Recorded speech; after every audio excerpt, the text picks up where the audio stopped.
இன்றைக்கி நம்ம அம்மு கிச்சனில் சூப்பரான டேஸ்டான ஒரு லஞ்ச் பாக்ஸ் உருளைக்கிழங்கு சாதம் எப்படி செய்கிறதுன்னு பார்க்கலாமா?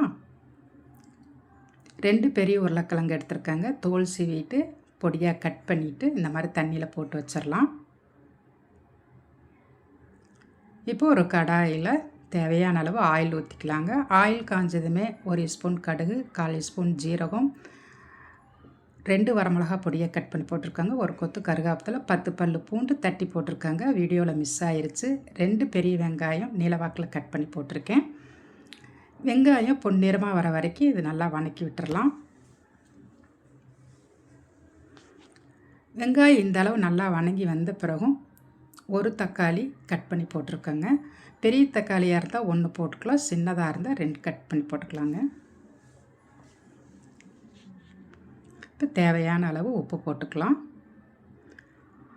1/2 ஸ்பூன் மல்லித்தூள், 1/2 ஸ்பூன் மிளகாய்த்தூள், 1/4 ஸ்பூன் மஞ்சத்தூள் போட்டிருக்கேங்க. இந்த மசாலாலாம் நல்லா பச்சை வாசம் போக வரைக்கும் அடுப்பு ஸ்லோவாக வச்சு இதை நல்லா வதக்கி விட்டுறேன்.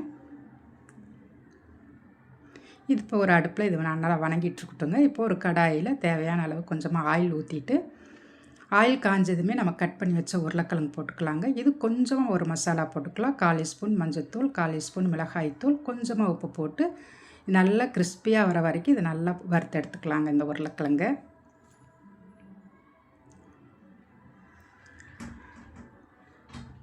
இந்த அளவு நல்லா கிறிஸ்பியாக வந்துருச்சு. இப்போ நம்ம இதை அடுப்பு ஆஃப் பண்ணிவிட்டு இப்போ நம்ம அந்த மசாலாவில் போட்டுடலாம்.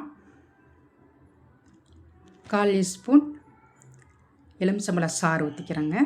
இது நல்லா கலந்து கொடுத்துர்லாங்க. நம்ம எலுமிச்சம்பழம் சாறு ஊற்ற போகும்போது சாப்பாடு எவ்வளோ நேரம் இருந்தாலும் கெட்டு போகாது. அதுக்காகத்தான் எலுமிச்சம்பழம் சாறு ஊற்றுறதுங்க.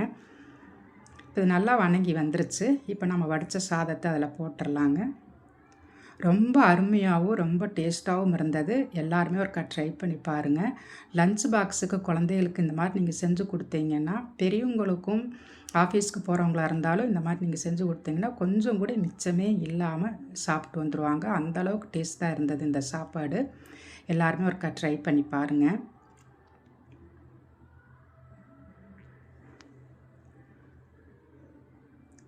இந்த சாதம் செஞ்சு சாப்பிட்டு பார்த்துட்டு உங்களுக்கு பிடிச்சிருந்தா எனக்கு லைக் பண்ணுங்கள், ஷேர் பண்ணுங்கள், கமெண்ட் பண்ணுங்கள். அம்மு கிச்சன் சப்ஸ்கிரைப் பண்ணாதவங்க சப்ஸ்கிரைப் பண்ணிக்கிங்க. அம்மு கிச்சன் ஃபாலோ பண்ணாதவங்களும் ஃபாலோ பண்ணிக்கிங்க.